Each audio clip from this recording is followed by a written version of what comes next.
வணக்கம். இந்த வீடியோவில் யூனிட்ஸ் அண்ட் மெஷர்மெண்ட்ஸ் LIVTL அந்த சாப்டர்ஸ் பார்க்குறோம்.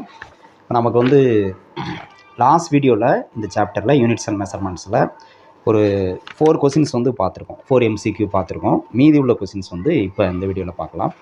வழக்கம் போல் இந்த கொஸ்டின்ஸ்க்கான லிங்க் PDF லிங்க் வந்து நமக்கு டிஸ்கிரிப்ஷனில் இருக்குது. நீங்கள் பார்த்து டவுன்லோட் பண்ணிக்கோங்க. டவுன்லோட் பண்ணிட்டு கொஸ்டினை கையில் வச்சுட்டு வீடியோ பாருங்கள். ஓகே, 5th கொஸ்டின் பார்ப்போம். 5th கொஸ்டின் என்னென்னா ஸ்க்ரூ காஜ் சம்மந்தப்பட்ட ஒரு கொஸ்டின். இப்போ ஸ்க்ரூ காஜ் பற்றி முதல்ல ஒரு பேசிக்காக நம்ம தெரிஞ்சுக்கிட்டு இந்த கொஸ்டின் போனால் நல்லாயிருக்கும். ஸ்க்ரூ காஜ் திருகு அளவி அப்படின்னு சொல்லுவோம். ஸ்க்ரூ காஜ் அப்படின்னு சொல்கிறது. ஸ்க்ரூ காஜில் நமக்கு வந்து பார்த்திங்கன்னா இந்த மாதிரி ஒரு பிச்சு ஸ்கேல்னு சொல்லுவோம், அதாவது குறிக்கோள் அப்படின்னு சொல்லுவோம். அடுத்து இதை சுற்றி வந்து பார்த்திங்கன்னா இது பக்கத்தில் வந்து ஹெட் ஸ்கேல்னு சொல்கிறது, அதாவது தலைக்கோள் அப்படின்னு சொல்லுவோம். இது வந்து சர்க்குலர் ஸ்கேல் சுற்றி இருக்கக்கூடியது. இது வந்து ஹெட் ஸ்கேல்.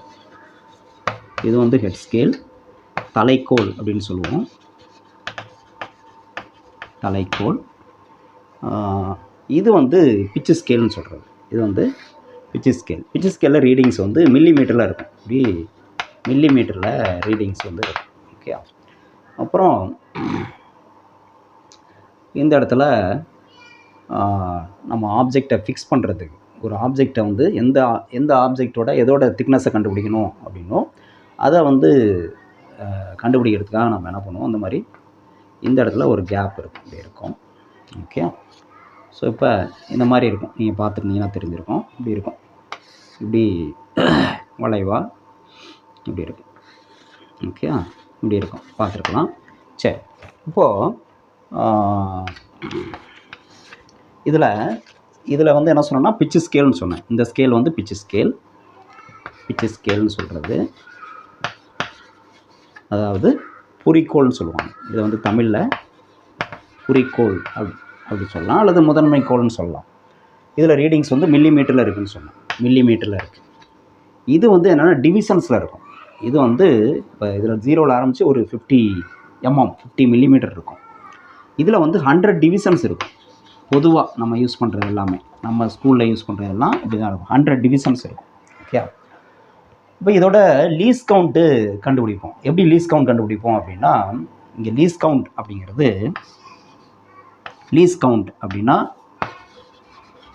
லீஸ் கவுண்ட் மீச்சிற்றளவு அப்படின்னு சொல்லுவோம். இந்த மீச்சிற்றளவுனா என்னன்னு முதல்ல தெரிஞ்சுக்கணும். என்ன அப்படின்னா, ஒரு அளவுகோலில் இருக்கக்கூடிய மிகச்சிறிய பகுதி லீஸ்ட் டிவிஷன் அப்படின்னு சொல்லலாம். இப்போ நம்ம சாதாரண மீட்டர் ஸ்கேல் எடுத்துக்கிட்டோம் அப்படின்னா, நம்ம யூஸ் பண்ணுற மீட்டர் ஸ்கேலில் வந்து ஒரு ஸ்மாலஸ்ட் டிவிஷன், மிகச்சிறிய அளவு எவ்வளோ அப்படின்னா 1 மில்லிமீட்டர். ஒரு சென்டிமீட்டர் இருக்கும். ஒரு சென்டிமீட்டரை மறுபடியும் 10 பகுதிகளாக பிரிச்சிருப்பாங்கள்ல, சின்ன சின்ன கூட பிரிச்சிருப்பாங்கள்ல, அதுதான் 1 மில்லிமீட்டர்னு சொல்லுவோம். ஸோ அதுதான் least count of the meter scale. அது மாதிரி இந்த ஸ்க்ரூ காஜில் திருகளவில் அதனுடைய லீஸ் கவுண்ட் மீச்சிற்றளவு எவ்வளவு, அதை பயன்படுத்தி எந்த அளவுக்கு சிறிய அளவு வந்து அளக்க முடியும், அந்த சிறிய அளவு எவ்வளோ அப்படிங்கிறது தான் மீச்சிற்றளவுன்னு சொல்லுவோம்.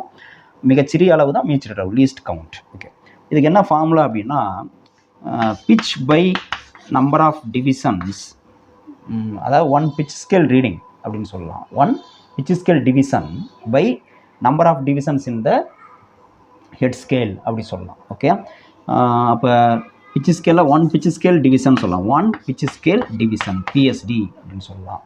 ஓகே, ஒரு குறிக்கோளுங்கிறது இதில் இருக்கக்கூடிய ஒரு பிரிவு பை நம்பர் ஆஃப் டிவிஷன்ஸ் இன்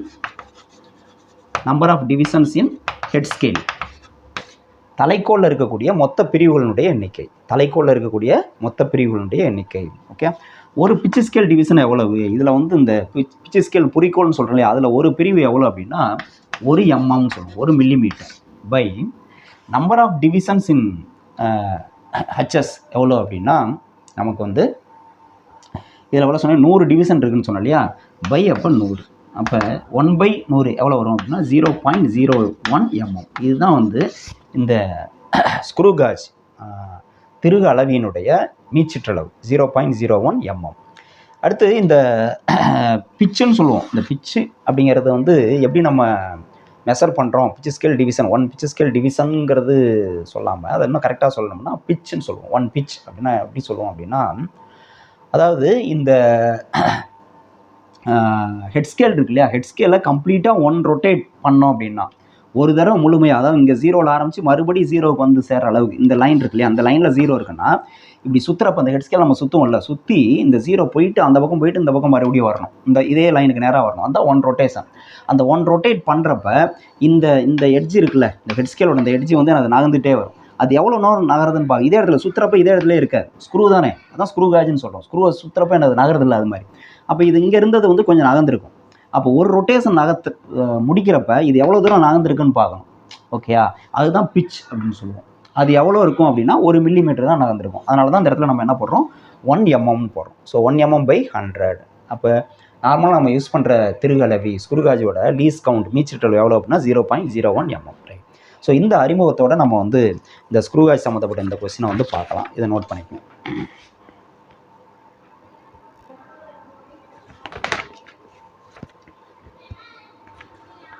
இப்போ கொஸ்டின் நம்பர் 5 பார்ப்போம். கொஸ்டின் நம்பர் 5 என்ன கொடுத்துருக்காங்கன்னா, a screw gauge gives the following readings when used to measure the diameter of the wire. ஒரு ஒயரோட டயாமீட்டர் மெஷர் பண்ணுறோம். மெயின் ஸ்கேல் ரீடிங் வந்து 0 mm சொல்கிறாங்க. மெயின் ஸ்கேல் ரீடிங்கிறது இங்கே PSR pitch scale reading சொல்கிறது, அது வந்து 0 mm. சர்க்குலர் ஸ்கேல் ரீடிங், அதாவது அந்த ஹெட் ஸ்கேல் கோயின்சிடன்ஸ்னு சொல்லுவோம், HSC, அதுதான் வந்து 52 டிவிஷன்ஸ்னு சொல்கிறாங்க. 52 divisions. given that 1 millimeter on the main scale corresponds to 100 divisions of the circular scale. அதாவது நம்ம சொன்னோம் இல்லையா, அந்த பிட்ச் எப்படி கண்டுபிடிக்கிறதுன்ட்டு, அதாவது 100 டிவிஷன்ஸ் இருக்குது, அந்த 100 டிவிஷன்ஸை 1 ரொட்டேட் பண்ணோம் அப்படின்னா நமக்கு வந்து பிட்ச் ஸ்கேலில் 1 மில்லிமீட்டர் நகருதுன்னு சொல்கிறாங்க. ஸோ அதுதான் அங்கே கொடுத்துருக்காங்க. அடுத்தது the diameter of the wire from the above data. Diameter கண்டுபிடிக்கணும். diameter of the wire from the above data. அந்த கம்பியினுடைய விட்டம் கண்டுபிடிக்கணும். கம்பியின் விட்டம் எவ்வளோ அப்படின்னு கண்டுபிடிக்கணும். ஓகே, திருகு அளவியானது ஒரு கம்பியின் விட்டத்தை அளக்கும் பொழுது கீழ்கண்ட அளவீடுகளை பெற்றுள்ளது. முதன்மை கோல் அளவு வந்து 0 மில்லிமீட்டர், தலைக்கோல் பிரிவு 52 பிரிவுகள். முதன்மை கோலின் 1 மில்லிமீட்டரானது தலைக்கோல் பிரிவுடன் 100 பிரிவுகளுடன் தொடர்பில் உள்ளது. மேலே சொன்ன மதிப்பிலிருந்து கம்பியின் விட்டம் என்ன அப்படின்னு கேட்டிருக்காங்க. ஆப்ஷன் கொடுத்துருக்காங்க. இப்போ நமக்கு வந்து என்ன ஃபார்முலா என்ன அப்படின்னா, நமக்கு வந்து ஜென்ரலாக விட்டம் கண்டுபிடிக்கிறதுக்கு ஃபார்முலா என்ன, total reading equal to PSR plus HSC into least count. இதுதான் ஃபார்முலா. ஓகே, தமிழ் மீடியமாக இருந்தாலும் இந்த ஃபார்முலாவை இங்கிலீஷ்லேயே வந்து சொல்லி பழகிங்க, அது நல்லது. Total reading equal to PSR. PSRனா பிட்ச் ஸ்கேல் ரீடிங், குறிக்கோள் அளவுன்னு சொல்லுவோம். HSC ஹெட் ஸ்கேல் கோயின்சிடன்ஸ், தலைக்கோள் ஒன்றிப்பு, தலைக்கோள் பிரிவு ஒன்றிப்பு அப்படின்னு சொல்லுவோம். இன்ட்டு லீஸ் கவுண்ட், மீச்சிற்றளவு லீஸ் கவுண்ட். இப்போ நமக்கு வந்து PSR கொடுத்துட்டாங்க 0 mm, ஹெட் ஸ்கேல் கோயின்சிடன்ஸ் 52 கொடுத்துட்டாங்க. லீஸ் கவுண்ட் எப்படி கண்டுபிடிக்கணும்னு சொன்னேன். லீஸ் கவுண்ட் வந்து எப்படி கண்டுபிடிக்கணும்னு சொன்னேன். இப்போ நார்மலாக இப்போ அவங்க சொல்லியிருக்கிறது என்னது, இதுக்கு முன்னாடி நம்ம இன்ட்ரோடக்ஷன் பார்த்தோம்னா அதே தான் சொல்லியிருக்காங்க. 1 மில்லிமீட்டர் ஈக்குவல் டு 100 டிவிஷன் இந்த ஹெட் ஸ்கேல்னு சொல்லியிருக்காங்க. அப்போ இதனுடைய லீஸ் கவுண்ட் வந்து என்னது 0.01 mm. அது எப்படி கண்டுபிடிக்கிறதுன்னு பார்த்துட்டோம். ஸோ இப்போ அப்படியே சப்ஸ்டிட் பண்ண வேண்டியதான். TR ஈக்குவல் டு PSR வந்து எவ்வளவு 0 ப்ளஸ் HSC வந்து 52 இன்ட்டு LC எவ்வளோ பார்த்தோம் 0.01. அப்போ 0.01 mm. இதுவும் mmல தான் இருக்குது, இதுவும் mmல தான் இருக்குது. ஸோ அப்போ 0 ப்ளஸ் இதை மல்டிப்ளை பண்ணால் என்ன வரும், இதை 1ஆல் 52 மல்டிப்ளை பண்ணால் 52 தான். ஆனால் இங்கே 2 டிஜிட்ஸ் பேக்கில் டெசிமல் பாயிண்ட் இருக்குது. அப்போ வந்து இங்கேயும் 2 டிஜிட் வரும். அப்போ 0.52 வந்துடும். 0வோட 0.52 ஆட் பண்ணால் 0.52 mmன்னு வந்துடும். இதுதான் TR. இதுதான் அந்த பொருளோட விட்டம், அந்த கம்பியினுடைய விட்டம் வந்து இதுதான். இப்போ இந்த ஆப்ஷன் இருக்கா அப்படின்னா நமக்கு வந்து 0.52 mm அப்படின்னு ஆன்சரே இல்லை. ஆனால் என்ன கொடுத்துருக்காங்கன்னா எல்லாமே சென்டிமீட்டரில் கொடுத்துருக்காங்க. ஆப்ஷன் சென்டிமீட்டரில் கொடுத்துருக்காங்க. அப்போ இதை சென்டிமீட்டரில் மாற்றினா என்ன வரும், நமக்கு தெரியும் 1 சென்டிமீட்டர் ஈக்குவல் டு என்னது 10 mm. ஓகே, அப்போ 1 mm ஈக்குவல் டு என்னது 1 mmனா 1/10 சென்டிமீட்டர். அப்போ மில்லிமீட்டரில் இருக்கிற 10 சென்டிமீட்டருக்கு மாற்றினா என்ன பண்ணும், 10ஆல் நம்ம டிவைட் பண்ணோம். அப்போ இதை 10ஆல் டிவைட் பண்ணால் என்ன ஆகும், 0. இன்னொரு டெசிமல் பாயிண்ட் இந்த பக்கம் நகர்ந்துடும். அப்போ 0.052 சென்டிமீட்டர். இந்த ஆப்ஷன் இருக்கா அப்படின்னா 0.052 சென்டிமீட்டர் இருக்குது. Option D. அப்போ ஆன்சர் வந்து ஆப்ஷன் டி. ஓகே, அதை நோட் பண்ணிங்க. நெக்ஸ்ட்டு கொஸ்டின் நம்பர் 6 பார்ப்போம். கொஸ்டின் நம்பர் 6ம் வந்து ஸ்க்ரூ காஜ் சம்மந்தப்பட்டது தான். என்ன சொல்லியிருக்காங்கன்னா, a screw gauge has least count of 0.01 millimeter and there are 50 divisions in its circular scale. The pitch of the screw gauge is அப்படின்னு சொல்கிறாங்க. pitch of the screw gauge. ஒரு திருகலவி 0.01 mm எனும் மீச்சிற்றளவையும் மேலும் தனது வட்ட அளவுகோலில் 50 பிரிவுகளையும் பெற்றுள்ளது. அளவியின் புரி என்பது எப்படின்னு கேட்குறாங்க. அதாவது குறிக்கோள் எவ்வளோ அப்படின்னு கேட்குறாங்க. புரி அப்படின்னா குறிக்கோளில் ஒரு பிரிவு. சரி, எவ்வளோன்னு கேட்குறாங்க. இப்போ எப்படி கண்டுபிடிக்கிறது அப்படின்னா, இப்போ என்ன கொடுத்துருக்காங்க, லீஸ்ட் கவுண்ட் கொடுத்துட்டாங்க. மீச்சிற்றளவு லீஸ்ட் கவுண்ட் மீச்சிற்றளவு கொடுத்தாச்சு. எவ்வளோன்னா 0.01 mm மீச்சிற்றளவு கொடுத்தாச்சு. ஓகேயா. There are 50 division in the circular scale. அந்த சர்க்குலர் ஸ்கேல்னு சொன்னோம்ல, இதில் வந்து எவ்வளோ இருக்குது அப்படின்னா 50 டிவிஷன்ஸ் இருக்குது அப்படின்னு சொல்கிறாங்க. ஓகே, அதான் ஹெட் ஸ்கேல். அப்போ ஹெட் ஸ்கேலில் மொத்தம் எத்தனை இருக்குது அப்படின்னா 50 டிவிஷன்ஸ் டோட்டலாக இருக்குது.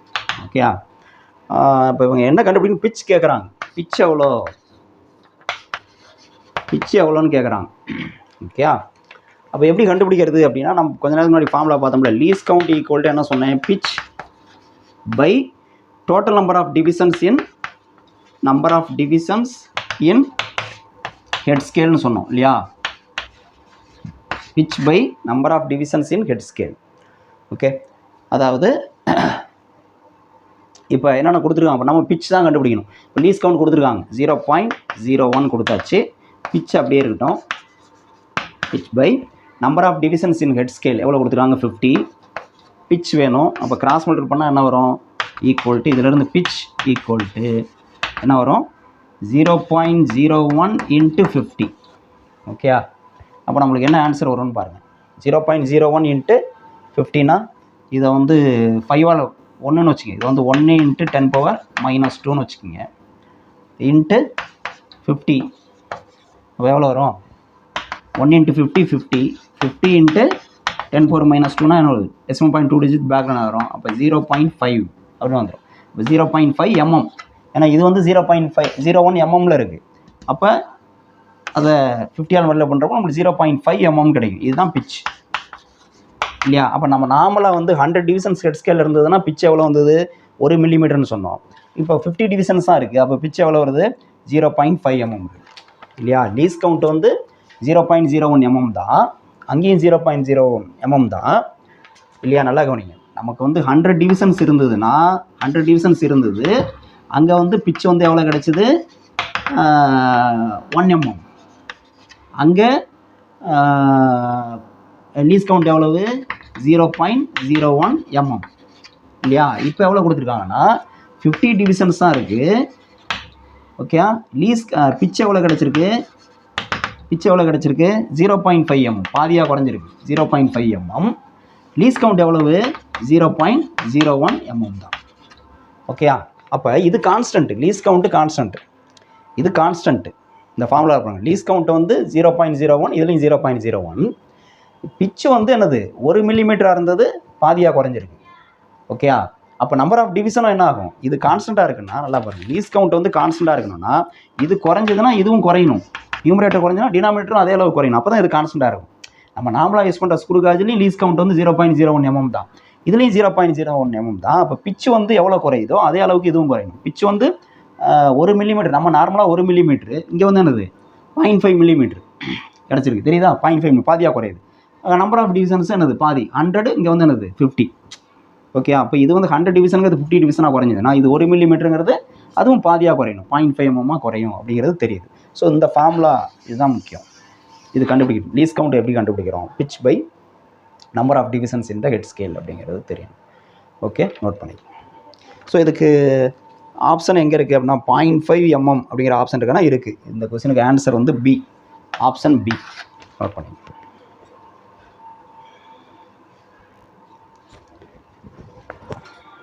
Next 7th question.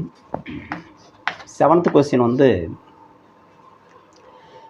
Calculate the mean percentage error in 5 observations அப்படின்னு சொல்லிட்டு 5 ரீடிங்ஸ் கொடுத்துருக்காங்க. 5 உற்றுநோக்கிகளில் சராசரி சதவீத பிழையை கணக்கிடவும் அப்படின்னு கேட்டிருக்காங்க. இப்போ கொடுத்துருக்கிற டேட்டா என்ன அப்படின்னு பார்த்தீங்கன்னா 5 டேட்டா கொடுத்துருக்காங்க. இந்த 5 நான் பேர் வச்சுக்கிறேன். ஒன்று வந்து x1 = 80.0 அப்படின்னு வச்சுக்கிறேன். அடுத்து x2 = 80.5.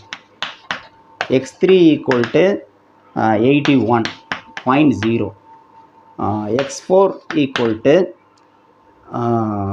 81.5, x5 equal to 82.0. இப்படி 5 ரீடிங்ஸ் கொடுத்துருக்காங்க. இந்த 5 ரீடிங்ஸில் இருக்கக்கூடிய மீன் பர்சன்டேஜ் எரர், சரியா? மீன் பர்சன்டேஜ் எரர் எப்படி கண்டுபிடிக்கிறதுன்னு பார்ப்போம். சராசரி சதவீத பிழை நம்ம என்ன கண்டுபிடிக்கணும்? மீன் பர்சன்டேஜ் எரர் கண்டுபிடிக்கணும். சராசரி சதவீத பிழை, சராசரி சதவீத பிழை கண்டுபிடிக்கணும் எவ்வளோ வந்துட்டு. இப்போ முதல்ல வந்து என்ன பண்ணணும், பிழைனா என்னன்னு நம்மளுக்கு தெரியும். எரர்னா it is the difference between actual value and observed value அப்படின்னு சொல்லுவோம். ஆக்சுவலாக ஒரு வேல்யூ இருக்கும், இந்த போர்டோட நீளம் வந்து இப்போ ஒரு 120 சென்டிமீட்டர் அப்படின்னா நமக்கு வந்து இதை வந்து நான் ஆக்சுவலாக 120 சென்டிமீட்டர்னால் நான் மெஷர் பண்ணுறப்போ ஒரு 119.5 அப்படின்னு அளக்கிறேன் அப்படின்னா, அப்போ 120க்கும் 119.5க்கும் உள்ள டிஃப்ரென்ஸ் இருக்குல்ல, அதுதான் எரர்னு சொல்கிறோம், நம்ம பிழைன்னு சொல்கிறோம். உண்மையான மதிப்பிற்கும் அளவிடப்பட்ட மதிப்பிற்கும் இடையே உள்ள வேறுபாடு தான் நம்ம என்ன சொல்கிறோம்? பிழை, எரர்னு சொல்கிறோம். இந்த difference between actual value and observed value, right? அப்போ உண்மையான வேல்யூ எப்படி கண்டுபிடிக்கிறது? இங்கே உண்மையான வேல்யூவே கொடுக்கல, ஏதோ ஒன்று மெஷர் பண்ணியிருக்காங்க, அதனுடைய மதிப்பு வந்து 5 தடவை மெஷர் பண்ணியிருக்காங்க, 5 தடவை இப்படி ஒவ்வொரு வேல்யூ வந்திருக்கு. அப்போ உண்மையான வேல்யூ எப்படி கண்டுபிடிக்கிறது அப்படின்னா, அதுக்கு தான் நம்ம என்ன மெத்தட் வச்சுருக்கோம், இதனுடைய மீன் வேல்யூ கண்டுபிடிக்கணும். சராசரியை கண்டுபிடிச்சா அந்த சராசரி தான் என்னது? உண்மையான மதிப்பு. ஓகே, அப்போ முதல்ல அதை கண்டுபிடிச்சிக்குவோம், சராசரியை கண்டுபிடிச்சிக்குவோம், மீன். அப்போ மீன் முதல்ல கண்டுபிடிங்க. மீன் என்னது? இது எல்லாத்தையும் கூட்டுங்க. எவ்வளவு?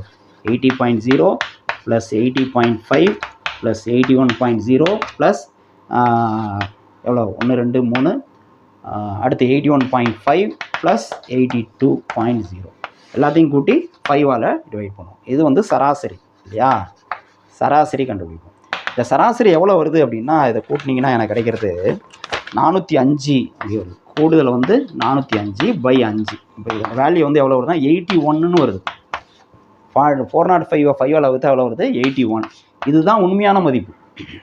ஓகே, இதுதான் உண்மையான மதிப்பு. எக்ஸு, இதுதான் எக்ஸ். எக்ஸுங்கிற ஒரு அளவை வந்து அளந்துருக்காங்க. அதில் 5 தடவை அளக்கிறப்ப x1 x2 x3 x4 x5ன்னு கிடச்சிருக்கு. உண்மையான மதிப்பு இதுதான் எக்ஸ். Okay, right.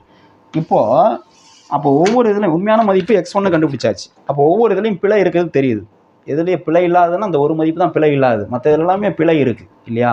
அந்த பிழை ஒவ்வொன்றிலையும் எவ்வளோன்னு கண்டுபிடிக்கணும். அதை வந்து நான் சொல்கிறேன் எரர்.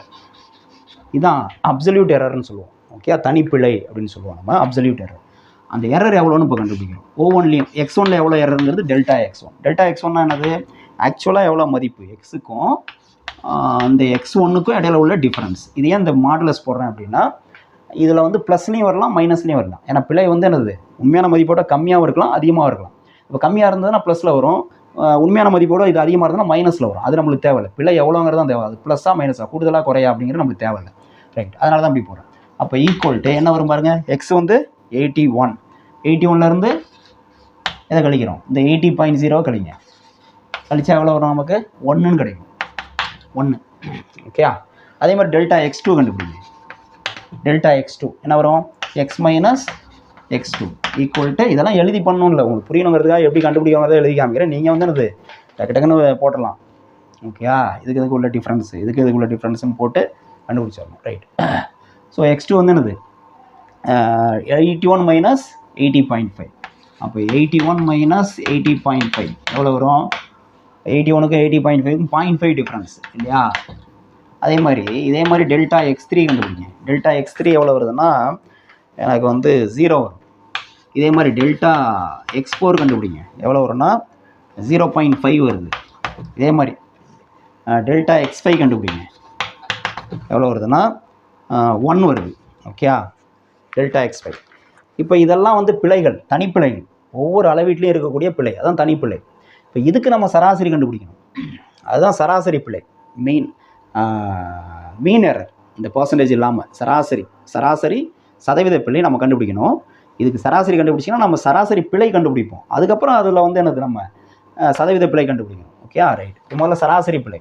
அப்போ சராசரி பிழை எப்படி கண்டுபிடிக்கிறது? சராசரி பிழை, மீன் எரர். மீன் எரர். என்ன பண்ணும், இது எல்லாத்தையும் கூட்டி 5ஆல் வகுக்கணும். That is delta x1 plus delta x2 plus delta x3 plus delta x4 plus delta x5 by 5. இது எல்லாத்தையும் கூட்டணும். இப்போ நம்ம கண்டுபிடிச்ச 5 வேல்யூ என்னது, 1 plus 0.5 plus 0 plus 0.5 plus 1 divided by 5. எல்லாத்தையும் கூட்டினா எவ்வளோ வரும், 1.5 2 2.5 2.5 5ஆல் வகுக்கணும். எவ்வளோ வரும், 0.5 வருமா, 0.5 வருமா. ஓகே, அப்போ நமக்கு வந்து 2.5 இல்லை 3 வருது ஆன்சர். இதை தப்பாக ஆட் பண்ணியிருக்கோம். 5 வேல்யூ ஆட் பண்ணியிருக்கோம். 1 2 3 4 5 1 2 2 1 3. ஸோ 3 வருது. 3/5. ஓகே, இப்போ 3/5 டிவைட் பண்ணால் எவ்வளோ வரும், 0.6ன்னு வரும். 0.6. இந்த 0.6ங்கிறது தான் சராசரி பிழை. சராசரியாக அந்த அளவுகளில் எவ்வளோ பிழை இருக்குன்னா 0.6 இருக்குது. ஓகே, இப்போ இதை சதவீதத்தில் சொல்லணும். சதவீதத்தில் சொன்னால் தான் எவ்வளோ பர்சன்டேஜ் நம்மளுக்கு தெரியும். அதுதான் மீன் பர்சன்டேஜ் எரர். அப்போ மீன் பர்சன்டேஜ் எரர் அப்படின்னா மீன் பர்சன்டேஜ் எரர் சராசரி சதவீத பிழை தான் கேட்டிருக்காங்க. சராசரி சதவீத பிழை எப்படி கண்டுபிடிக்கணும், உண்மையான மதிப்புக்கும் உண்மையான மதிப்பு என்னது 81. 81க்கு எவ்வளோ பிழை, 0.6ன்னு கண்டுபிடிச்சோம் சராசரியாக. அப்போ 100க்கு எவ்வளோ அப்படின்னா அது இன்ட்டு 100 போகணும். அப்போ எவ்வளோ வரும், இதை 100ஆல் பெருக்கினா எவ்வளோ வரும், 60,000. அப்போ 60/81ன்னு வரும். 60/81ன்னா இப்போ இது அப்ராக்சிமேட்டாக பாருங்களேன், இது வந்து 80ன்னு கூட வச்சுங்க. அப்ராக்சிமேட்டாக இதை வந்து 80ன்னு கூட வச்சுங்க. அப்போ எவ்வளோ வரும், 3/4ன்னு வரும். 3/4னா 3/4 0.75 0.75%. இப்போ ஆப்ஷனில் வந்து 0.75 கிடையாது, ஆனால் என்ன இருக்குது, 0.74 இருக்குது. அப்போ அதுதான் ஆன்சராக இருக்க முடியும். புரியுதா, நமக்கு கேல்குலேஷனுக்கு ஈஸியாக இருக்குங்கிறத அப்படி மாற்றிட்டேன். 81க்கும் 80க்கும் பெரிய வித்தியாசம் இல்லை, அது டிவிஷன் தான் பண்ண போகிறோம். அதனால் ஈஸியாக இருக்கிறனால அப்படி கண்டுபிடிக்கும். அப்போ அது க்ளோசஸ்ட் வேல்யூ நம்ம சூஸ் பண்ணிக்கலாம் ஆப்ஷனில். ஸோ அப்போ ஆன்சர் வந்து எதுவாக இருக்க முடியும், 0.74% அப்படிங்கிறது தான் ஆன்சர். 0.74%. புரியுதா, ஃபஸ்ட் ஆப்ஷன். இதை நோட் பண்ணிங்க.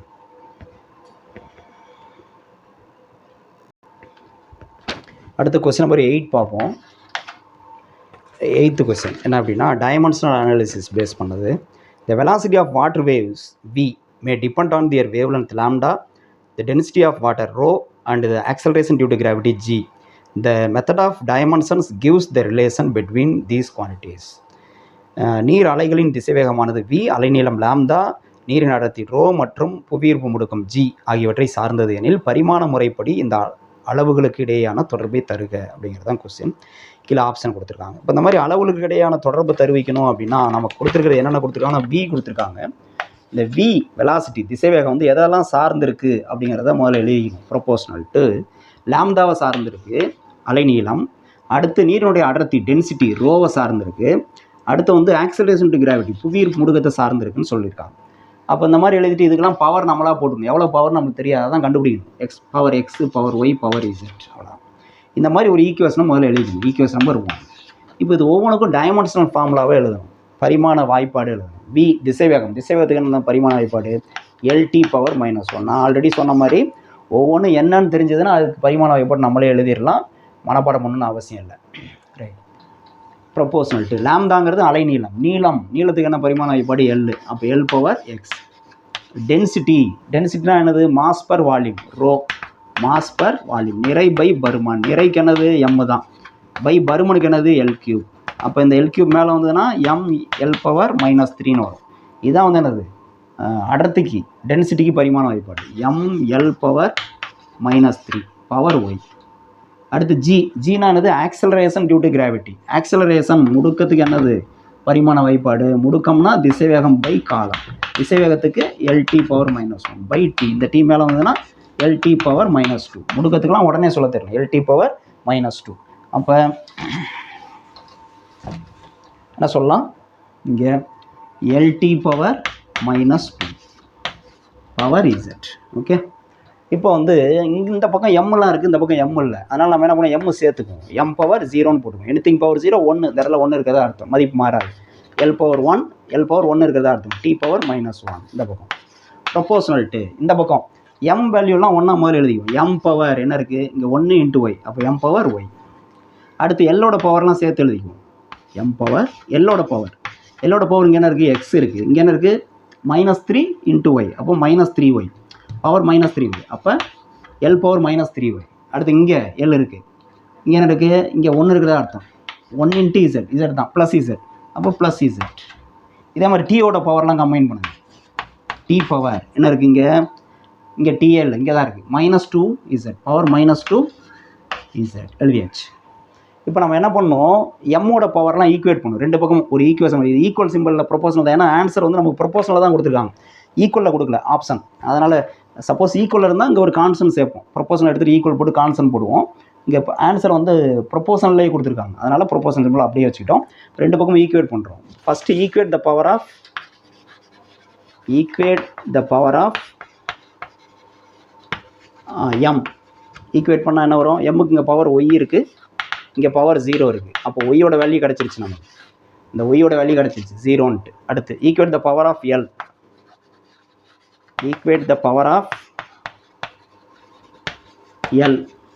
எல்லோட பவர் ஈக்குவேட் பண்ணுங்க. X power -3y plus Z. X power -3y plus Z equal to இங்கே எல்லோட பவர் என்ன இருக்குது, 1. அப்போ ஈக்குவல் டு 1. ஓகேயா, இது அப்படியே இருக்கட்டும். இது வந்து ஈக்குவேஷன் நம்பர் 2. இது ஈக்குவேஷன் நம்பர் 1. இது ஈக்குவேஷன் நம்பர் 2. இது ஈக்குவேஷன் நம்பர் 3ன்னு வச்சுக்கோம். ஓகே, அடுத்து இப்போ இதுலேயே வந்து ஒய்யோட வேல்யூ இங்கே சப்ஸ்டிட் பண்ணிக்கலாம். ஒய்யோட வேல்யூ இங்கே சப்ஸ்டிட் பண்ணால் இது 0 ஆயிரும். அப்போ X plus Z equal to 1ன்னு கிடைக்கும். இதை ஈக்குவேஷன் நம்பர் 3 வச்சுக்கோம். இப்போ அடுத்து equate the power of T. Equate the power of T. டீயோட பவர் ஈக்குவல் பண்ணாங்க. டீயோட பவர் -2z இருக்குது. அப்போ -2z இங்கே ஈக்குவல் டு இந்த பக்கம் என்ன இருக்குது, பவர் -1. அப்போ என்ன கிடைக்கும், மைனஸ் கேன்சல் பண்ணிடுங்க. z ஈக்குவல் டு என்ன கிடைக்கும், இந்த 2 அந்த பக்கம் வந்துச்சுன்னா 1/2. அப்போ இசட்டோட பவர் வந்து என்னது, இசட்டோட வேல்யூ 1/2ன்னு கிடைக்குது. இது வந்து ஈக்குவேஷன் நம்பர் 4ன்னு வச்சுக்கோங்க. அப்போ நமக்கு வந்து X value, Y value, Z value கிடச்சிருச்சு. நான் எக்ஸ் வேல்யூ மட்டும் தான். அதுக்கு ஈக்குவேஷன் நம்பர் 3க்கு வாங்க. அப்போ சப்ஸ்டியூட் இசட் வேல்யூ இங்கே சப்ஸ்டியூட் பண்ணலாம். சப்ஸ்டியூட் 4 × 3. சப்ஸ்டிடியூட்டிங் 4 × 3. 3ல் சப்ஸ்டியூட் பண்ணால் ஈக்குவேஷன் நம்பர் 3 என்ன வருது, எக்ஸ் ப்ளஸ் இசட் என்னது 1/2. அப்போ 1/2 ஈக்குவல் டு 1 இந்த ஈக்குவேஷனில் இல்லையா. அப்போ எக்ஸ் ஈக்குவல் டு என்ன கிடைக்கும், எக்ஸ் ஈக்குவல் டு 1 மைனஸ் இந்த 1/2 அந்த பக்கம் வருது, -1/2. அப்போ எக்ஸ் ஈக்குவல் டு 1/2. ஓகே, அப்போ XY Z வேல்யூ கிடச்சிருச்சு. இது வந்து ஈக்குவேஷன் நம்பர் 5ன்னு வச்சுக்கோங்க. இப்போ சப்ஸ்டியூட் XY Z வேல்யூஸ் இன் 1. அப்போ என்ன ஆகும், தேர்ஃபோர் ஈக்குவேஷன் நம்பர் 1 பிகம்ஸ், இதை கொண்டு போய் அங்கே சப்ஸ்டியூட் பண்ணோம்னா V ப்ரொபோஷனல் டு என்ன கிடைக்குது, லாம்டா பவர் எக்ஸ் வேல்யூ என்ன கண்டுபிடிச்சிருக்கோம், எக்ஸ் வேல்யூ ஆஃப். அப்போ பவர் ஆஃப். அடுத்து ரோ பவர் ஒய் வேல்யூ என்ன கண்டுபிடிச்சிருக்கோம், 0. அப்போ பவர் 0. அடுத்து ஜி பவர் இசட் என்னது, இசட்டோட வேல்யூ ஆஃப். அப்போ ஆஃப். இப்போ ரோ பவர் 0ன்னா என்னது, 1 அதோட வேல்யூ. இந்த மதிப்பு ஃபுல்லாக 1ன்னு ஆயிரும். அப்போ அதை எடுத்துடலாம். அப்போ வி ப்ரொபோஷனல்ட்டு என்ன கிடச்சிருக்கு, lambda power of G power of. அப்போ ஆப்ஷன் என்ன கொடுத்துருக்காங்களோ அதுக்கு தகுந்த மாதிரி சூஸ் பண்ணுங்கள். என்ன கொடுத்துருக்காங்கன்னா ஆன்சர் வந்து வி ஸ்கொயர் ரூட்டில் ஆன்சர் இல்லை. கொஸ்டின் நம்பர் 8 ஸ்கொயர் ரூட்டில் ஆன்சரே இல்லை இல்லையா. அப்போ என்ன அர்த்தம் அப்படின்னா அங்கே பாருங்கள், இப்போ V power lambda power of power of G power of இருக்குல்ல, இது என்ன அர்த்தம், இதை வந்து வி ப்ரொபோஷனல் டு ஸ்கொயர் ரூட்டுக்குள்ளே எழுதலாம். பவர் ஆஃப்னா ஸ்கொயர் ரூட் ஆஃப்னு அர்த்தம், lambda into G, square root of lambda G. இப்போ ஸ்கொயரிங் ஆன் போத் சைட்ஸ் பண்ணிங்கன்னா ரெண்டு பக்கமும் இங்கே எழுதலாம். ஸ்கொயரிங் ஆன் போத் சைட்ஸ் பண்ணிங்கன்னா வி ஸ்கொயர்டு ஈக்குவல் டு என்ன கிடைக்கும், லாம்டா இன்ட்டு ஜின்னு. V proportional to V square proportional to lambda into G. Okay, இதுதான் இங்கேயே கூட பண்ணலாம். அது இங்கேயே ஸ்கொயர் பண்ணிங்கன்னா இந்த ரெண்டு ஆஃபும் போயிடும். V square proportional to lambda ஜின்னு கிடைக்கும். அந்த ஆப்ஷன் இருக்கா அப்படின்னா கொஸ்டின் நம்பர் 8 ஆமாம், செகண்ட் ஆப்ஷன் இருக்குது. V square proportional to G into லாம்தான்னு கொடுத்துருக்காங்க. மல்டிப்ளிகேஷன் தான், லாம்டா இன்ட்டு ஜினாலும் சரி ஜி இன்ட்டு லாம்தானும் சரி ஒன்று தான். அப்போ ஆப்ஷன் பி. இந்த கொஸ்டினுக்கு ஆன்சர் வந்து ஆப்ஷன் பி. ஓகே, நோட் பண்ணிடுங்க.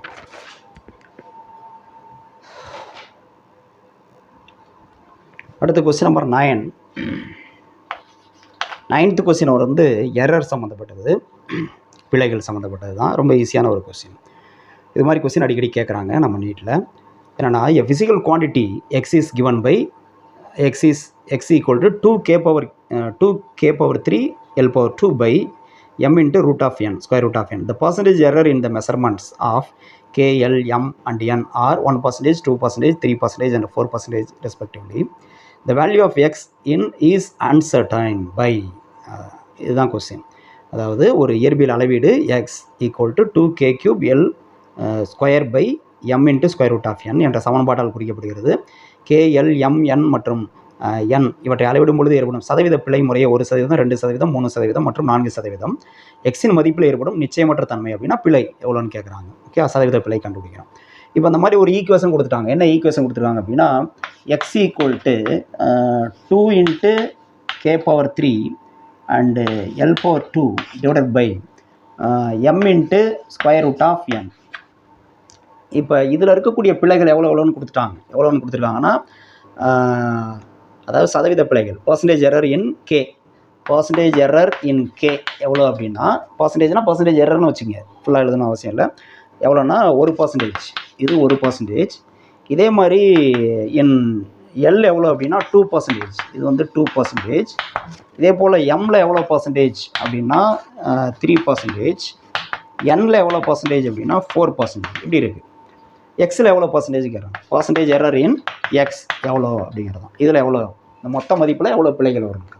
நம்ம பிழைகள் படிச்சிருக்கோம். அதில் வந்து என்னென்னா பிழைகள் வந்து எப்போதுமே ஆட் ஆகும், அப்படியே மல்டிபிள் ஆகும். ஓகேயா, அதிகமாகிட்டு தான் போகும். அது வந்து மல்டிப்ளிகேஷன் இருந்தாலும் சரி, அடிஷனில் இருந்தாலும் சரி, டிவிஷன் சப்ட்ராக்ஷனாலும் சரி, மல்டிப்ளிகேஷன் டிவிஷன் எல்லாத்துலேயுமே என்ன ஆகும், பிழைகளுடைய மதிப்பு வந்து அதிகமாகிட்டு தான் போகும். ஸோ இதில் இப்போ எப்படி அதிகமாகும் அப்படின்னா அப்போ percentage error in X equal to எப்படி எழுதலாம், நான் இங்கே மேலே எழுதுகிறேன். பர்சன்டேஜ் எரர் இன் எக்ஸ். ஓகே, எக்ஸில் இருக்கக்கூடிய சதவீத பிழை, எக்ஸின் சதவீத பிழை எவ்வளோ அப்படின்னா இப்படி எழுதணும் இதை. இப்போ இதில் வந்து நம்ம இந்த கான்ஸ்டன்ட்லாம் விட்டுறணும்.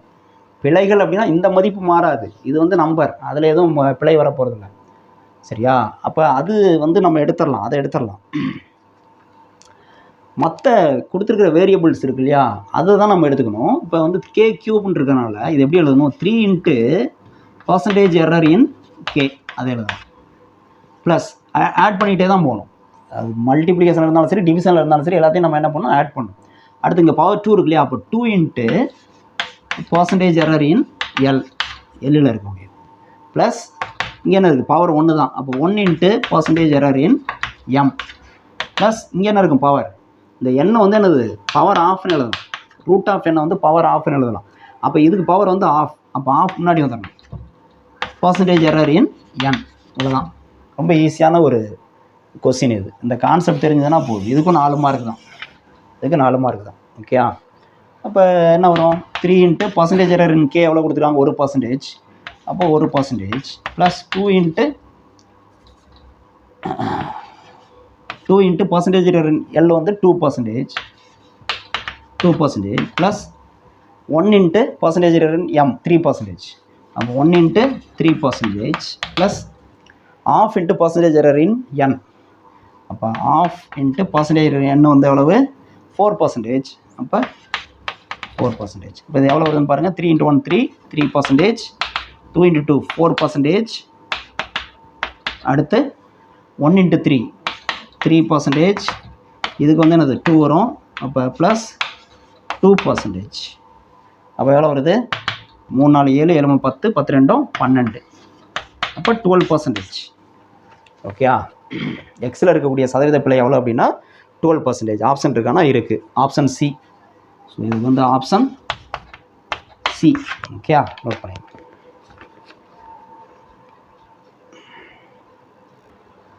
அடுத்து question number 10.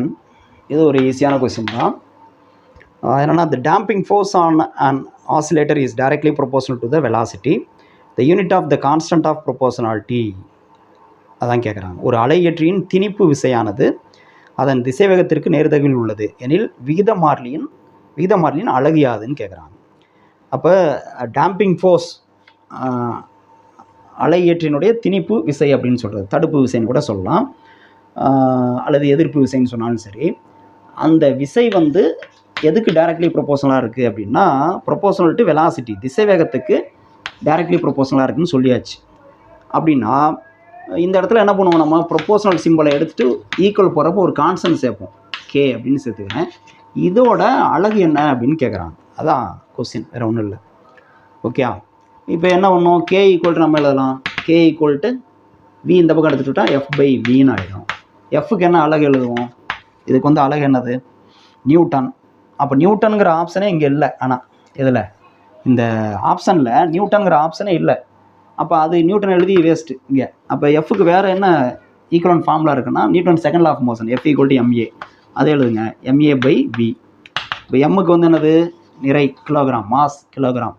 A for acceleration, முடுக்கம், அதுக்கு metre per second square. Okay, divide by வினா வெலாசிட்டி, திசைவேகம், அதுக்கு என்னது மீட்டர் பர் செகண்ட். அப்போ என்ன வரும், மீட்டர் மீட்டர் கேன்சல் ஆகிடும்.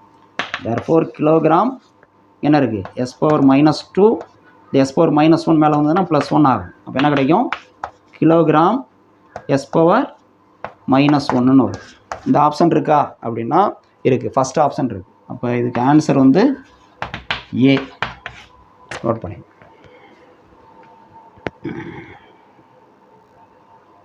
அடுத்த கொஸ்டின் நம்பர் 11 பார்ப்போம். 11th கொஸ்டின் என்ன அப்படின்னா, the density of material in CGS system of unit is 4 gram per centimeter cube. In a system of units in which unit of length is 10 centimeter and unit of mass is 100 gram, the value of density of material will be. இப்போ இதனா ஒரு அளவை வந்து ஒரு system of யூனிட்லேருந்து இன்னொரு system of யூனிட்டுக்கு மாற்றுறோம், ஒரு அழகு முறையிலேருந்து இன்னொரு அழகு முறைக்கு மாற்றுறோம். அப்போ மதிப்பு என்ன ஆகும் அப்படிங்கிறது தான் இதில் உள்ள கான்செப்ட். ஆப்ஷன் கொடுத்துருக்காங்க. இப்போ இந்த மாதிரி கொஸ்டின் போகிறதுக்கு முன்னாடி இதில் உள்ள பேசிக் கான்செப்ட் என்ன, இதை வந்து எப்படி புரிஞ்சுக்கிறது, அதை மூலம் புரிஞ்சுக்கணும். அதாவது ஒரு அளவு இருக்குது, ஏதோ ஒரு அளவு இருக்குது, இப்போ விசை கொடுத்துருக்காங்க, அது வந்து ஒரு அழகு முறையில் 10 நியூட்டன் கொடுத்துருக்காங்க, நம்ம எஸ்ஐ அழகு முறைன்னு வச்சுக்குவோம். இன்னொரு வேறு ஏதோ ஒரு அழகு முறை இருக்குது, இது F1 வச்சுக்கோம், இது F2 வச்சுக்கோம். இதில் வந்து அதனுடைய மதிப்பு என்னன்னு கேட்குறாங்க. இது வேறு அழகு முறை, எஸ்ஐ அழகு முறை வேறு, அதில் மதிப்பு என்னன்னு கேட்குறாங்க. இப்போ அழகு முறை மாறுறப்ப மதிப்பு மாறுமா மாறாதா அப்படின்னா, மதிப்பு மாறுது அப்படின்னா நீங்கள் வந்து 10 நியூட்டன் வந்து 20 நியூட்டன் ஆயிருமா அப்படின்லாம் கிடையாது. சரியா, இந்த மதிப்பும் இங்கே வரக்கூடிய மதிப்பும் சமமாக தான் இருக்கும், அழகு தான் வேறு. ஓகே, இப்போ வந்து ஒரு 100 ரூபா அப்படின்னு சொல்கிறோம், இல்லை வந்து 1000 ரூபான்னு சொல்கிறோம். 1000 ரூபாங்கிறது மதிப்பு. இதை ஒரு அழகு முறையில் சொல்கிறோம் அப்படின்னா, இப்போ இந்த 1000 ரூபாயில் வந்து 10 ரூபா நோட்டாக கொடுக்குறோம் அப்படின்னு வச்சுக்கோங்க. அப்போ எத்தனை நோட்டு தேவைப்படும், 100 நோட்டு தேவைப்படும் இல்லையா. 100 நோட்டு, 100 10 ரூபா. இந்த 10 ரூபா நோட்டு இருக்குல்ல, அதுதான் அழகு, யூனிட், ஒரு யூனிட்டுங்கிறது. அப்போ 100 10 ரூபா நோட்டு சேர்ந்ததுன்னா ஒரு 1000 ரூபா கிடைக்கும். இதுதான் அளவு, குவான்டிட்டி இதுதான். சரியா, இது வந்து நம்பர், இதுதான் யூனிட். ஓகேயா, இப்போ இதே வந்து நான் 10 ரூபா நோட்டுக்கு பதிலாக நான் வந்து என்ன பண்ணுறேன்னா 20 ரூபா நோட்டாக கொடுக்குறேன். இந்த 20 ரூபா நோட்டு, ஒரு நோட்டு 20 ரூபா, அது மாதிரி எத்தனை நோட்டு நான் கொடுக்கணும், இந்த மதிப்பு மாறக்கூடாது, அதே 1000 ரூபா தான் கிடைக்கணும். அப்படின்னா நான் எவ்வளோ போடணும், 50 நோட்டு போட்டால் போதும் இல்லையா. 50 × 20 நோட்டு வந்து எனக்கு 1000 ரூபா கிடைச்சிடும். இதுதான் அந்த கான்செப்ட், இதை புரிஞ்சுக்கணும். ஒரு அழகு முறையிலேருந்து இன்னொரு அழகு முறைக்கு மாத்திரம். 10 ரூபா நோட்டாக கொடுத்தா எவ்வளோ நோட்டு, எத்தனை நோட்டு கொடுக்கணும், 100 நோட்டு கொடுக்கணும். எனக்கு தேவை 1000 ரூபா, அப்போ 1000 ரூபா கொடுக்கணும். அப்போ 10 ரூபா நோட்டாக கொடுத்தா நான் 100 நோட்டு கொடுக்கணும். இப்போ அதே வந்து 20 ரூபா நோட்டாக கொடுத்தா நான் எத்தனை நோட்டு கொடுக்கணும், 50 நோட்டு கொடுக்கணும். ஆனால் 1000 ரூபா தான் கொடுக்கணும். புரியுதா, இதுதான் இந்த அழகு முறையில் இந்த மதிப்பு வந்து 10ன்னு வருது. அது மாதிரி இங்கே 100. இந்த அழகு முறையில் போட்டால் என்னது 50ன்னு மாறிடுது இல்லை, அது மாதிரி இங்கே மதிப்பு வேறு மாறும். அதுதான் இங்கே நம்ம பண்ணுறோம், வேறு ஒன்றுமே கிடையாது. ஓகேயா, ஸோ இதை வந்து இப்போ பார்க்கலாம்.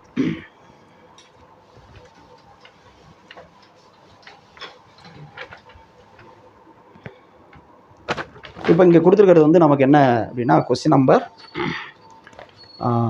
11. இதில் பாருங்கள், ஒரு டென்சிட்டி ஆஃப் மெட்டீரியல், அதாவது ஒரு பொருளினுடைய அடர்த்தியை வந்து கொடுத்துருக்காங்க. அது வந்து சிஜிஎஸ் சிஸ்டத்தில் 4 g/cm3 சொல்லியிருக்காங்க. அதே வேறு ஒரு சிஸ்டம், அதில் வந்து என்னென்னா நீளத்தை வந்து 10 சென்டிமீட்டர்னு வச்சுக்கிறோம். அதில் அடிப்படை அளவே 10 சென்டிமீட்டர் தான்.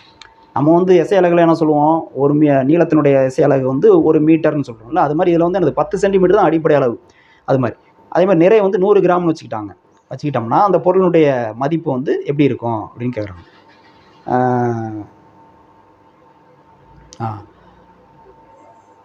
இந்த சிஸ்டம் ஆஃப் யூனிட் இன்ன சிஸ்டம் ஆஃப் யூனிட் அப்படின்னா இந்த இடத்துல தப்பாக புரிஞ்சிக்கூடாது. கொஸ்டின் வந்து பார்த்தீங்கன்னா இங்கிலீஷில் இன்ன சிஸ்டம் ஆஃப் யூனிட் அப்படின்னு சொல்லிட்டாங்க. இன்ன சிஸ்டம் ஆஃப் யூனிட் அப்படிங்கிறது ரைட்டு, இங்கிலீஷில் கரெக்டு.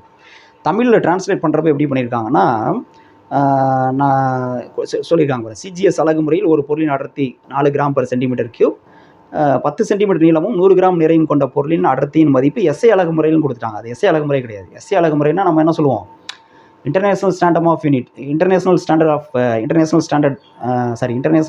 யூனிட்ஸ்னு சொல்லுவோம் இல்லையா, ஐஎஸ். அப்போ இன்டர்நேஷனல் சிஸ்டம் ஆஃப் யூனிட்ஸ்னால் எஸ்ஐ அலகு முறைனா நீளம் வந்து 1 மீட்டர், நிறை வந்து 1 கிலோகிராம் அப்படி ஆகி போயிடும். அதனால் இந்த இடத்துல வந்து என்னென்னா எஸ்ஐ அலகு முறைன்னு வந்திருக்கக்கூடாது. தமிழ் வேர்ஷனில் எஸ்ஐ அலகு முறைன்னு வந்திருக்கக்கூடாது. அந்த ஒரு புதிய அலகு முறையில் எவ்வளோ அப்படிங்கிறது தான் இங்கே கொஸ்டின். எஸ்ஐ அலகு முறைங்கிறது வந்து தப்பு, சரியா? அந்த புதிய அலகு முறையில்னா வச்சுங்க, அடர்த்தியின் மதிப்பு புதிய அலகு முறையில் அப்படின்னு மாற்றிங்க, அதான் கரெக்டாக இருக்கும். எஸ்ஐ அலகு முறைன்னு இங்கே வரக்கூடாது. Okay, right. இப்போ இதுக்கு ஆன்சர் பார்ப்போம். எப்படி இந்த மாதிரி ஒரு கொஸ்டின் வந்ததுன்னா நம்ம என்ன பண்ணணும் அப்படிங்கிறத பார்ப்போம். இப்போ முதல்ல வந்து நமக்கு 2 சிஸ்டம் இருக்குது. ஒன்று வந்து சிஜிஎஸ் சிஸ்டம் சொல்லிட்டாங்க, ஒன்று வந்து சிஜிஎஸ் சிஸ்டம். இன்னொன்று வந்து ஒரு புதிய சிஸ்டம், அது வந்து நியூ சிஸ்டம் அப்படி வச்சுக்கிறேன். நியூ சிஸ்டம் என்எஸ் அப்படின்னு வச்சுக்கிறேன். அது எவ்வளோன்னு தெரியும், என்னன்னு தெரியாது. சரி, சிஜிஎஸ் சிஸ்டத்தில் நமக்கு தெரியும் நீளத்தை வந்து நிறைய வந்து சிஜிஎஸ் சென்டிமீட்டர் கிராம் செகண்ட் அப்படின்னா நிறைய வந்து M1 வச்சுக்கிறேன், அதில் வந்து 1 கிராம். அடுத்து நீளத்தை வந்து எதில் அளக்குறோம் அப்படின்னா L1, நீளம் வந்து சென்டிமீட்டர், அப்போ 1 சென்டிமீட்டர்.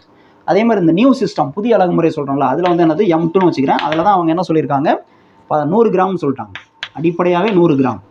அடுத்து வந்து L2 நீளம் வந்து எவ்வளோ சொல்லியிருக்காங்கன்னா 10 சென்டிமீட்டர்னு சொல்லியிருக்காங்க, 10 சென்டிமீட்டர். ஓகே, இப்போ என்ன சொன்னேன் நான் இங்கே சொன்னேன்ல, அந்த கரன்சி வச்சு சொன்னோம் இல்லையா, அதே தான் இங்கே. இந்த சிஜிஎஸ் சிஸ்டத்தில் அடர்த்தி வந்து எவ்வளோ அப்படின்னா அதை வந்து ரோ சிஜிஎஸ்ன்னு வச்சுக்குவோம். இதுதான் நம்பர். அந்த 100 ரூபா நோட்டு கொடுத்தா 10ன்னு சொல்கிறேன், அந்த 10ங்கிற நம்பர் இன்ட்டு இந்த ஒரு 100 ரூபா நோட்டுன்னு சொல்கிறோம்ல, அதுதான் இப்போ என்ன சொல்கிறோம், இப்படி சொல்கிறோம் பரிமாணம் M1 power x L1 power Y. இது வந்து அந்த 100 ரூபா நோட்டு, சரி 10 நோட்டு நம்பர், இது வந்து ஒரு 100 ரூபா நோட்டு மாதிரி, புரியுதா? இதுதான் வந்து ஒரு அலகு முறைன்னு சொல்கிறது, ரைட்? டைமென்ஷன் சொல்லுவோம், ரைட்? ஸோ அந்த மாதிரி அசைம் பண்ணிக்கணும். ஸோ இதனுடைய மதிப்பு வந்து எவ்வளவு, இது வந்து நம்பர் அவங்க சொல்லியிருக்காங்க, நம்பர் எவ்வளோ சொல்லியிருக்காங்கன்னா 4ன்னு சொல்லியிருக்காங்க. இந்த வேல்யூ கொடுத்துட்டாங்க, 4ன்னு சொல்லிட்டாங்க, ரைட்? ஈக்குவல் டு இதை வந்து என்னது சொன்னல, 20 ரூபா நோட்டாக மாற்றணும், இல்லை 50 ரூபா நோட்டாக மாற்றணும், 20 நோட்டு கொடுக்கணும்னு சொன்னோம்ல. அப்போ அந்த 50 ரூபா நோட்டுங்கிறது தான் இந்த நியூ சிஸ்டம். அது என்னது, M2 power x L2 power Y. இது அது எத்தனை நோட்டு கொடுக்கணும் அப்படின்னு கேட்டாலும் அதுதான் நம்ம கண்டுபிடிக்கணும். அங்கே வந்து 50 ரூபா நோட்டுனா 20 நோட்டு கொடுக்கணும்னு சொன்னால அந்த 20ங்கிற அது மாதிரி இதில் என்ன கண்டுபிடிக்கணும். அப்போ இதில் வந்து என்னது ரோ என்எஸ்ன்னு வச்சுக்கோங்க, ரோ என்எஸ். இங்கே ரோ சிஜிஎஸ் மாதிரி rho NS, rho CGS given கொடுத்துட்டாங்க, ரோ என்எஸ் தான் இப்போ நம்ம கண்டுபிடிக்கணும். ஓகே, இது இப்போ இந்த அடர்த்தியும் இதுவும் அடர்த்தி தான், இதுவும் அடர்த்தி தான், 2 மதிப்பும் சமம். நம்பர்ஸ் தான் வேறு. சொன்னல 1000 ரூபா தான், 1000 ரூபாங்கிறது இந்த அமௌண்ட் 1000 ரூபா தான், இந்த அமௌண்ட்டும் 1000 ரூபா தான். ஓகே, இதில் வந்து 100 ரூபா நோட்டாக கொடுக்குறப்ப 10 நோட்டு, இங்கே வந்து 50 ரூபா நோட்டாக கொடுக்குறப்ப 20 நோட்டு. இதுதான் இந்த நம்பரை தான் கேட்குறாங்க. இது உதாரணத்துக்கு நம்மளுக்கு 20ன்னு தெரியுது, அது மாதிரி இந்த அடர்த்தி இவங்க கொடுத்துருக்க வேலையில் என்ன நம்பர் வருதுன்னு கண்டுபிடிக்கணும், ரைட்? இப்போ கவனிங்க, இப்போ இது போகிறதுக்கு முன்னாடி இந்த XY வேல்யூ கண்டுபிடிக்கணும்ல, அதுக்கு நம்ம என்ன பண்ணோம், இவங்க பேசுகிற விஷயம் வந்து அடர்த்தி, டென்சிட்டி. அப்போ டென்சிட்டிக்கு வந்து நம்ம டைமென்ஷன் ஃபார்முலா தெரியணும். என்ன dimension formula, mass per volume ML power -3. இதுதான் வந்து அடர்த்திக்கான பரிமாண வாய்ப்பாடு இது.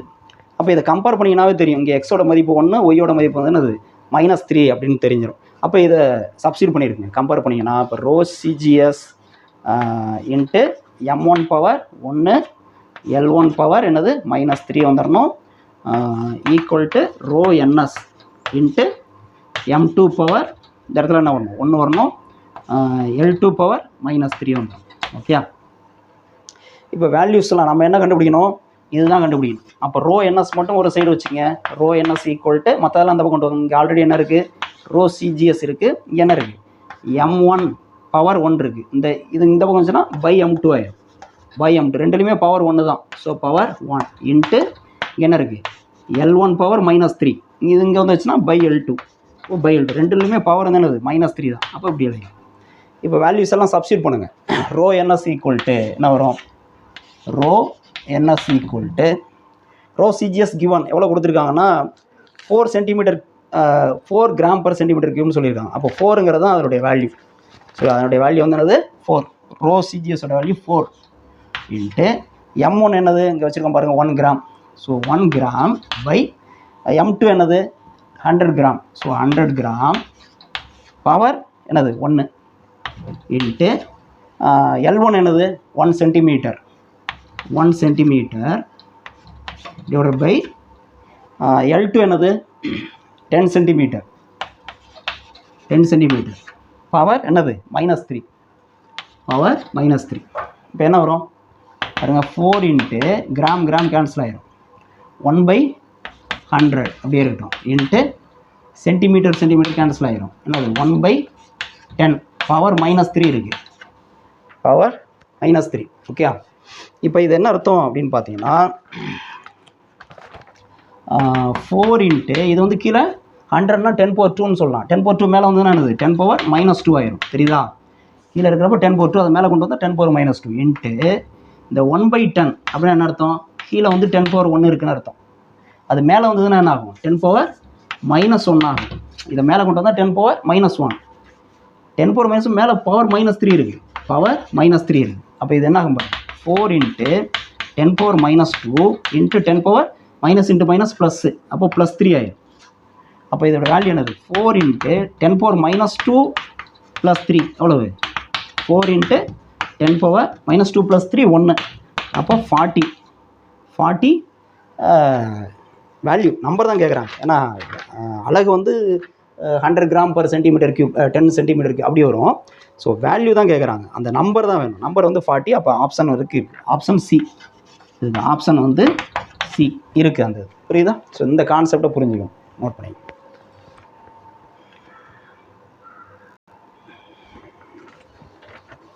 Next question number 12. Question number 12 என்னென்னா which of the following pairs does not have same dimension.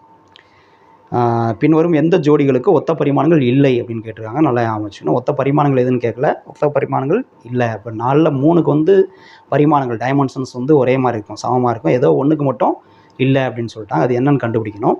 நான் ஏற்கனவே சொன்ன மாதிரி பரிமாணங்களை பொறுத்தவரையும் நம்ம வந்து மனப்பாடம் பண்ண தேவையில்லை. இந்த மாதிரி பேர் மட்டும் நம்ம ஞாபகம் வச்சுக்கலாம். எதுக்கெல்லாம் ஒத்த பரிமாணங்கள் இருக்குங்கிறது கொஞ்சம் தான் இருக்கும். ஒரு 5-6 தான் இருக்கும். அதை மட்டும் தனியாக ஒரு லிஸ்ட்டாக எடுத்து வச்சுக்கிட்டு நீங்கள் வந்து ஞாபகத்தில் வச்சுட்டிங்க அப்படின்னா அந்த மாதிரி கொஸ்டின் வந்து பார்த்தோன்னே இது பண்ணிடலாம். அப்படி பண்ண முடியல அப்படின்னா இப்போ நான் சொல்கிற மாதிரி ஒவ்வொன்றுக்கும் என்ன ஃபார்முலா அப்படின்னு தெரிஞ்சுன்னா நீங்கள் டைமென்ஷன் ஃபார்முலா எழுதி அதை நீங்கள் வந்து செக் பண்ணி பார்த்துக்கலாம். ஓகே. இப்போ ஃபஸ்ட்டு வந்து என்ன கொடுக்குறாங்க இம்பல்ஸ் அண்டு மொமெண்டம்னு சொல்லியிருக்காங்க. ஃபஸ்ட்டு ஆப்ஷன் இதில் வந்து என்னென்னா ஏ வந்து இம்பல்ஸ் அண்டு மொமெண்டம். இம்பல்ஸ் அப்படின்னா கணத்தாக்கு. இம்பல்ஸ் மொமெண்டம்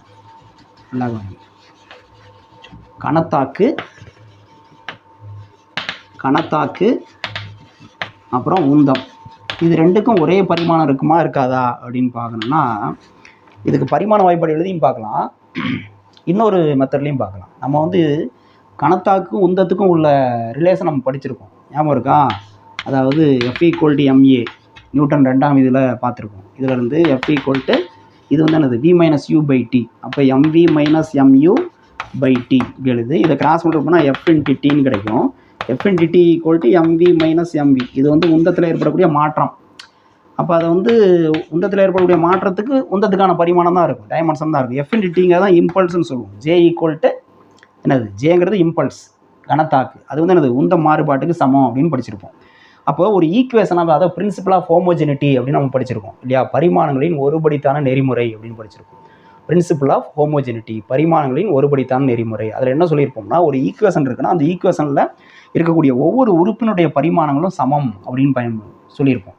அந்த அடிப்படையில் இப்போ இதனுடைய பரிமாணம் என்னவோ அதே தான் இதனுடைய பரிமாணம் இருக்கும். அப்போ ஜேங்கிறது இம்பல்ஸ் கணத்தாக்கு, இது வந்து என்னது உந்த மாறுபாடு. உந்த மாறுபாடுனாலும் உந்தத்துக்கு உள்ள இதுதான் இருக்கும். இப்போ மாறுபாடுனா என்ன அர்த்தம்?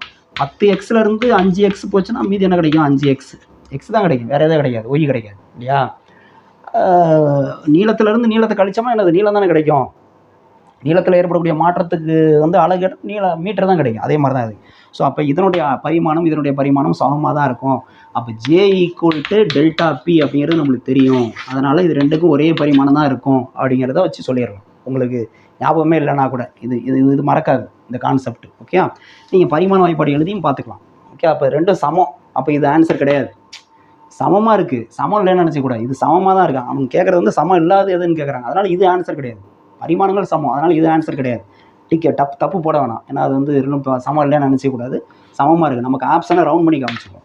ஸோ பி என்னென்னா moment of inertia and moment of force. Moment of இனர்ஷியானா I, moment of inertia, moment of inertia அதாவது நிலைம திருப்புத்திறன் சொல்லுவோம். நிலைம திருப்புத்திறன்.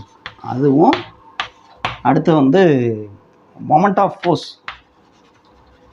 Moment of force. Moment of force வந்து என்னென்னா விசையின் திருப்புத்திறன் அல்லது திருப்பு விசை அப்படின்னு சொல்லலாம். விசையின் திருப்புத்திறன் அப்படின்னு சொல்லலாம். விசையின் திருப்புத்திறன். அப்போ நிலைம திருப்புத்திறன், விசையின் திருப்புத்திறன் ரெண்டும் வேறு வேறு. நிலைம திருப்புத்திறன்னா ஃபார்முலா என்னென்னா I = mr² சொல்லுவோம். நிலைம திருப்புத்திறன். மொமெண்ட் ஆஃப் ஃபோர்ஸ்க்கு என்ன ஃபார்முலா சொல்லுவோம் அப்படின்னா ஃபோர்ஸ் இன்ட்டு டிஸ்டன்ஸ்னு சொல்லுவோம். Force into distance. ஓகேயா? இப்போ இது ரெண்டும் வேறு வேறு. இது ரெண்டுக்கும் வந்து பரிமாணம் வந்து ஒரே மாதிரி இருக்கிறதுக்கு வாய்ப்பு இருக்கா அப்படின்னா இது ரெண்டுக்கும் பரிமாணம் வந்து ஒரே மாதிரி இருக்கிறதுக்கு வாய்ப்பே கிடையாது. ரெண்டு வேறு வேறு. வேறு வேறுன்னா வேறு வேறு இருந்தாலும் பரிமாணம் ஒன்றா இருக்கும். இது ரெண்டு வேறு வேறு தானே, பரிமாணம் ஒன்றா இருக்குல்ல. ஆனால் என்னென்னா நீங்கள் பரிமாண வாய்ப்பாடு வேணால் எழுதி பார்க்கலாம். இப்போ வந்து இதுக்கும் ஒரு ரிலேஷன் ஏதாவது நம்ம இப்போ இதுக்கு ரெண்டுக்கு ரிலேஷன் சொன்னோம்ல, அது மாதிரி உங்களுக்கு தெரிஞ்ச ரிலேஷன் ஏதாவது ஞாபகம் தான் பாருங்கள். மொமெண்ட் ஆஃப் இனர்ஷியா I = இப்போ வந்து இது வந்து டவுன்னு சொல்லுவாங்க. அப்போ டவ் = I∝ வேணால் சொல்லலாம். Tau = I∝. இப்படி ஒரு ரிலேஷன் இருக்குது. வேறு எதுவும் ரிலேஷன் இல்லை டவுக்கும் ஐக்கும். அப்போ டவ் = I∝ ரிலேஷன் வருது. டவ் I வந்ததுன்னா நமக்கு சொல்லலாம் இது ரெண்டும் சமம். இல்லை ப்ளஸ்ஸு டவ் I+ சம்திங் ஏதோ ஒன்று வந்ததுன்னா கூட இப்போ இதுவும் சமம்னு சொல்லிடலாம். ஒரே பரிமாணம் இருக்கிறதுக்கு வாய்ப்பு இருக்குதுன்னு சொல்லலாம். மல்டிப்ளிகேஷனில் வந்துருச்சு. இதோட இன்னொன்று வேறு ஏதோ சேருது. டவுங்கிறது விசையின் திருப்புத்திறன், மொமெண்ட் ஆஃப் ஃபோர்ஸ். ஐங்கிறது மொமெண்ட் ஆஃப் இனர்ஷியா, நிலைம திருப்புத்திறன். இது மட்டும் இருந்ததுன்னா அப்புறம் இதோட மல்டிப்ளிகேஷனில் வேறு எதுவும் சேருது. அப்போ இதனுடைய பரிமாணம் ஒன்றா இருக்கிறதுக்கு வாய்ப்பே கிடையாது. ஸோ இது ரெண்டும் பரிமாணம் சமம் கிடையாது. நீங்கள் வேணால் பரிமாண வாய்ப்பாடு எழுதி பார்த்தாலும் பாருங்கள். எழுதி பார்த்தா எவ்வளோ வரும்? எம்முக்கு வந்து எம், இது வந்து என்னது ஆருக்கு வந்து என்னது L². இதுதான் பரிமாணம். இதுக்கு பரிமாணம் வரும். விசைக்கு என்னது mLT⁻². டிஸ்டன்ஸ்க்கு என்னது L. அப்போ mL²T⁻²ன்னு வருது. இதுக்கு இது ரெண்டு சமம் கிடையாது இல்லையா? அதனால் அது கிடையாது. ரெண்டு பரிமாணங்களும் சமம் இல்லை. அதுதான் கேட்குறாங்க. கொஸ்டின் அதான் எதுக்கு சமம் இல்லைன்னு கேட்குறாங்க. அப்போ இதுதான் ஆன்சர். ஓகே, ஏதாவது ஒன்று தான் சமம் இல்லாததாக இருக்கும். இது ஆன்சர்னு செக் பண்ணி சொல்லிடலாம். இது கிடைச்சோடனே சமம் இல்லைன்னு சூஸ் பண்ணிடலாம். இருந்தாலும் அடுத்ததையும் பார்த்துருவோம். ஆங்குலர் மொமெண்டம் மற்றும் பிளாங்க் கான்ஸ்டன்ட். அடுத்த ஆப்ஷன், அடுத்த பேர் என்ன கொடுத்துருக்காங்க அதையும் செக் பண்ணி பார்த்துருவோம். ஆங்குலர் மொமெண்டம் அப்படின்னா கோண உந்தம். நம்மளுக்கு தெரியும் கோண உந்தம். அப்புறம் பிளாங்க் கான்ஸ்டன்ட், பிளாங்க் மாறிலி. இது ரெண்டுக்கும் என்ன பரிமாண வாய்ப்பாடு அப்படின்னு பார்க்கணும். இப்போ இது ரெண்டுக்கும் பரிமாண வாய்ப்பாடு பார்க்கணுன்னா நீங்கள் பரிமாண வாய்ப்பாடு எழுதியும் பண்ணலாம். இது மாதிரி நான் சொன்ன கான்செப்ட் ஃபார்முலா யூஸ் பண்ணி பரிமாண வாய்ப்பாடு எழுதியும் பார்க்கலாம். இன்னொரு இங்கே சொன்னல ஈக்குவேஷன் வச்சு சொன்னல அதே மாதிரி ஒன்று செக் பண்ணலாம். எப்படின்னா நம்ம படிச்சிருக்கோம் 12th ஸ்டாண்டர்ட் ஸ்டூடெண்ட்ஸ் தெரிஞ்சிருக்கும். 11th தெரிஞ்சிருக்காது, 12th முடிச்சவங்க கண்டிப்பாக தெரிஞ்சிருக்கும். கோண உந்தம் angular momentum L = blank constant வரக்கூடியது வந்து என்னென்னா NH/2π அப்படின்னு படிச்சிருக்கோம். L = NH/2π.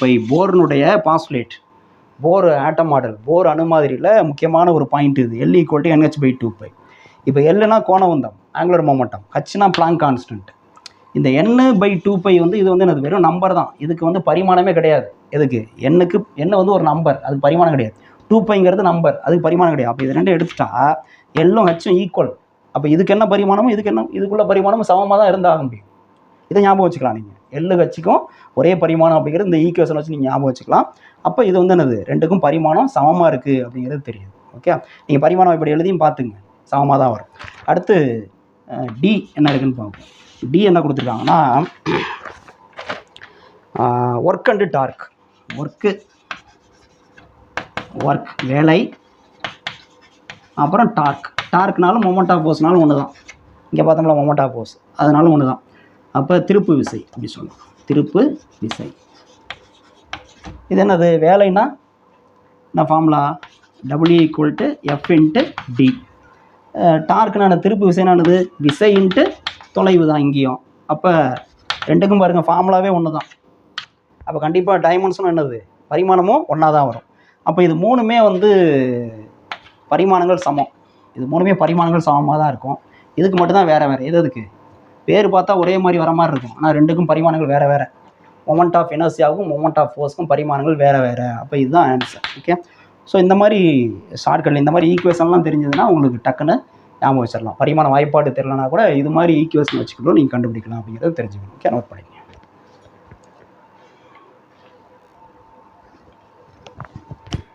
ரைட், இது வரலையும் இருக்கட்டும். இன்னும் கொஞ்சம் ப்ராப்ளம்ஸ் இருக்குது, அது வந்து நெக்ஸ்ட் வீடியோவில் பார்க்கலாம். ஓகே, ஆல்மோஸ்ட் 1 hour ஆகிடுச்சு. அதனால் அதுக்கு மேலே இந்த ஒரு வீடியோவில் நம்ம இது பண்ண முடியாது, கம்ப்ளீட் பண்ண முடியாது. ஸோ நெக்ஸ்ட் வீடியோவில் மீதி உள்ள ப்ராப்ளம்ஸ் சால்வ் பண்ணிடலாம். தேங்க்யூ.